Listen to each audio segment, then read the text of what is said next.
that way. I literally had veins all over my body, all over my stomach. Do I regret competing? It took me about 2 years to get my full cycle back.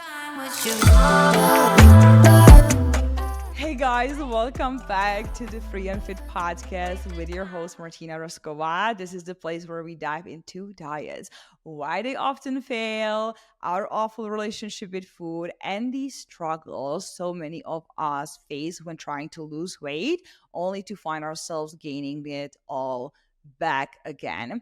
Join me as we explore how to get in the best shape of your life while you're still enjoying all the foods that you love. And in today's episode, I want to talk about my experience with competing. I'm turning 2 years anniversary since I literally stepped on the stage for the first time. I've competed 2 years ago in July. And I just thought it would be a good episode to talk about because often I get asked, hey, how was your experience? Also because a lot of people knows my past eating disorder history. So a lot of times people are very interested to know, like, how do you like it? Right. So I want to talk about it. And I'm just going to be honest with you guys. I know that if someone who competes and who just loves bodybuilding and competing is going to listen to this episode, they're going to probably think that I'm trashing this whole bodybuilding world and they might not like what I say. So I just want to be transparent with you and tell you that this is my experience. This is how I've experienced competing. There were good things, there were bad things, and I'm going to talk about all of them. So let's dive into it. So 2 years ago, I just had this idea to compete. I guess the reason why was because once I went through pretty bad breakup that cost me losing like 10 pounds in like 2 weeks. Not the healthiest way, due pretty much under eating and not eating because of stress. And around that time, my mentor that I worked sent me a message because he's also a coach and he actually coaches competitors. And he asked me, hey, Martina, are you competing? And I'm like, no. And he was like, well, you look really good. You look lean. You literally look like you can step on the stage right now. And I'm like, So as you can imagine, I started thinking like maybe I should do that, right? Like I'm single, I already have a good physique, so it's not like I have to lose 30 pounds. So let me just think about it. So I remember I told him, give me 24 hours to think about that. The next day I woke up, I was like, I'm doing this. Like literally, I was like, I'm doing this. I feel like this is perfect time for me to do this. So I signed up and I said, I'm doing this. I picked a show. I competed in the bikini category. Today, I know I should have done wellness based on my physique, but good experience. And I did a 16-week prep. Now, just so you have an idea, I was already pretty lean. Like right now, I'm sitting around like 170, 75 pounds, and I was like 20 pounds lighter. Like I was around like 155 before I even started prep, and my stage weight was 147. So I haven't lost a lot of weight. I lost probably just 5 pounds maybe in those 16 weeks, but I got shredded. You guys, I've never seen my body looking that way. I literally had veins all over my body, all over my stomach. Like I was shredded and definitely in the best shape of my life. But that's a good thing. That's the positive thing that I wanted to highlight it. I looked good. But there's a lot of bad things that I'm going to talk about. And only because I don't want to just talk about the highlights. I really want to be honest about all those 16 weeks, what I went through and how did it look like for me. So I was at a good point to compete. When I started, I was starting probably around like eating 2,600 calories a day. I was maintaining my physique. It was amazing. Like I pretty much could eat whatever I wanted and I was already really lean. 16-week prep, as we were getting closer to the show, obviously food was going down, exercise and cardio was going up. So few weeks prior to the show day, I was at my lowest calories. I went from like 26 to 1400 and I was going from doing literally like no cardio to doing 800 calories burn per session 7 days a week. So every single day, on top of strength training, on top of posing, that also requires a lot of energy. So just so you have an idea about the intensity of the trainings, cardios, and all these things.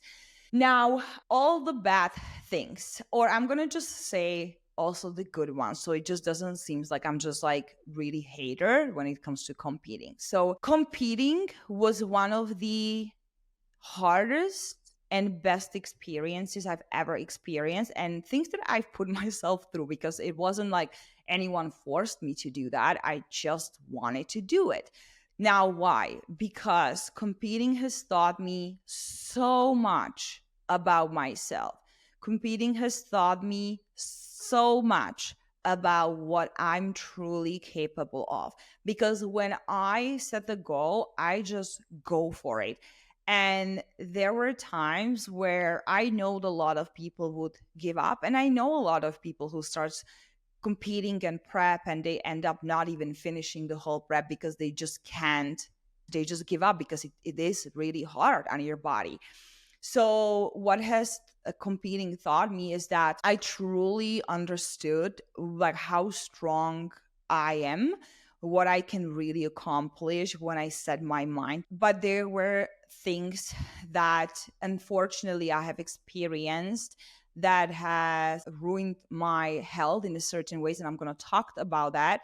And because of those things, I don't really think that I would put myself through that again, because it just wasn't worth it. However, do I regret competing? Absolutely not. I'm very, very happy and grateful that I could do that at least once in my life, just because it was on my bucket list. And I knew that I still kept thinking about competing, that one day I want to step on the stage, wear those sparkly bikini, wearing those heels that I never wear, by the way. So I had to learn how to walk.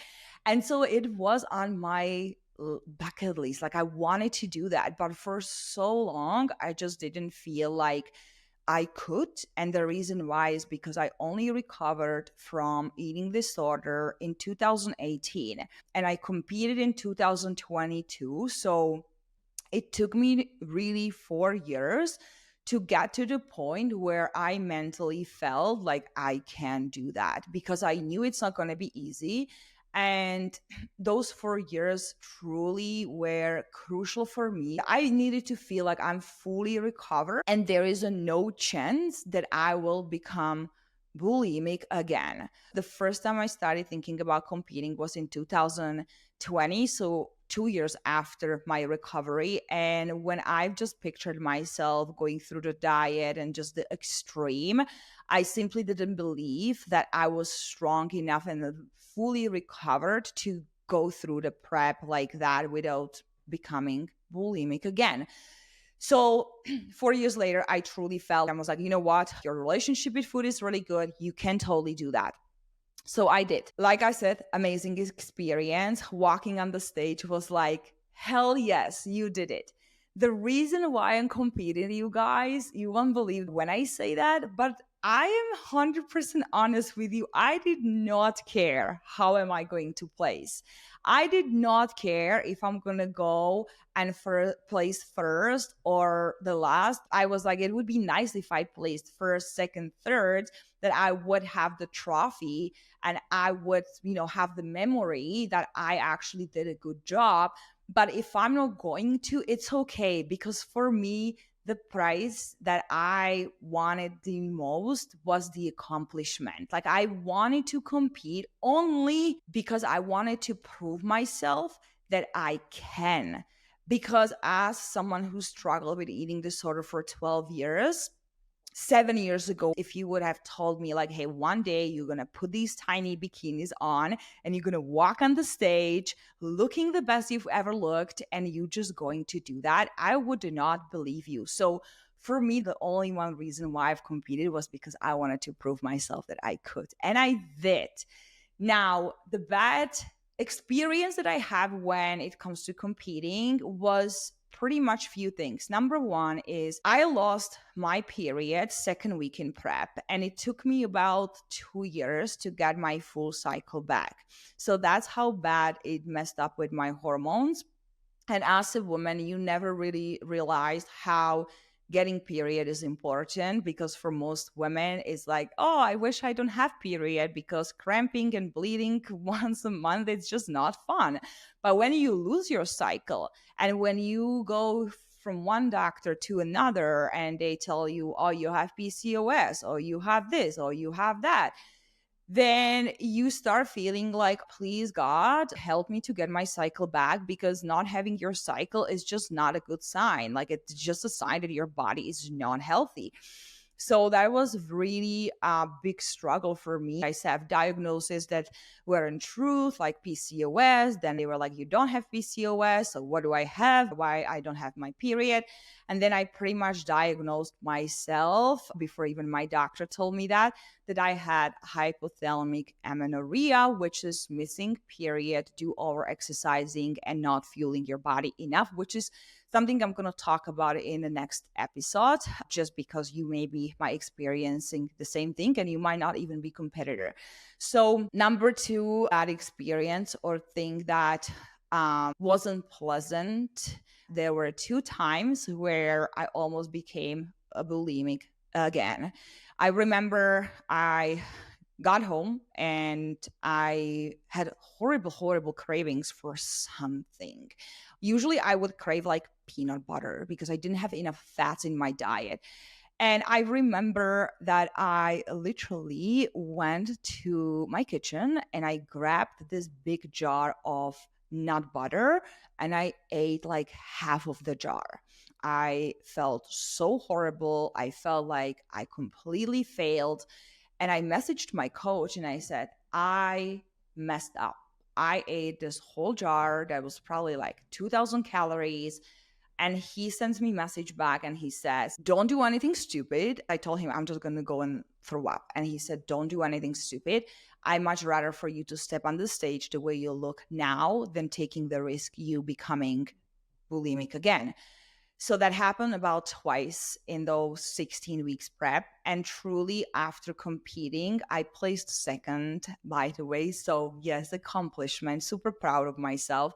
But after that show, it took me almost 2 years to fully recover my relationship with food, because I was so deprived and I just felt like I've ruined all those 4 years of hard work working on having a good relationship with food just in those 16 weeks, because it was truly extreme what I was doing.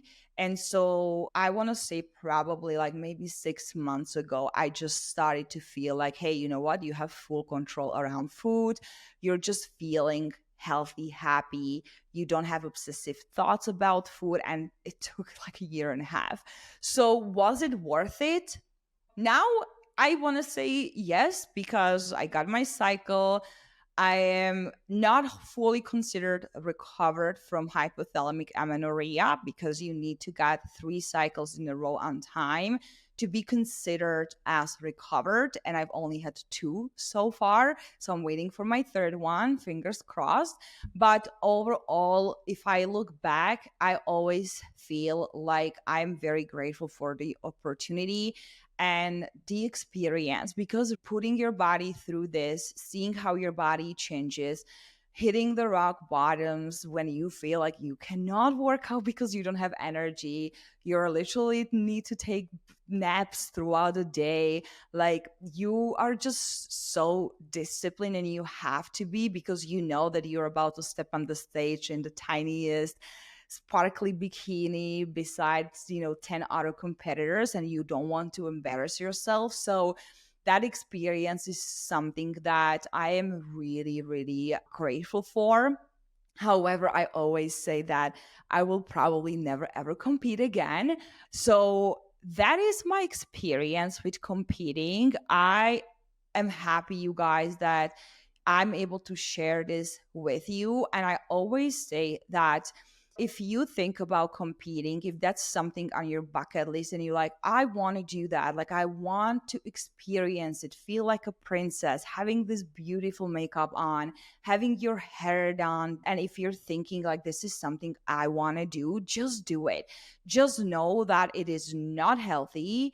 You might have to deal with things that I've just shared with you, because as a woman, we are very sensitive to over exercising and under eating, and our hormones gets big hit when we do that. So just know that there are certain things that you might have to deal with, and it will take long time to recover for myself. But if you want to do that, just pick the time where you feel like you can commit to go all in. Don't do it halfway, just do it 100%, meaning are you committed time wise, are you able to afford competing itself, because it's expensive, the bikini, heels, food, supplements, like it is actually really expensive. So if you can commit to that, and if you think that you're in a good place to do that mentally and physically, then do it. Like the experience is 100% worth it. And like I said, I don't regret. I'm very happy I did it, but I don't think I'm going to do it again. But let's see. Never say never. So that's it, guys. I hope that you've enjoyed this episode. Thank you so much for listening. And if you can do me a favor, share this with your friend or leave your comments below so I can read it and see what you think about this specific topic. And I will see you next time.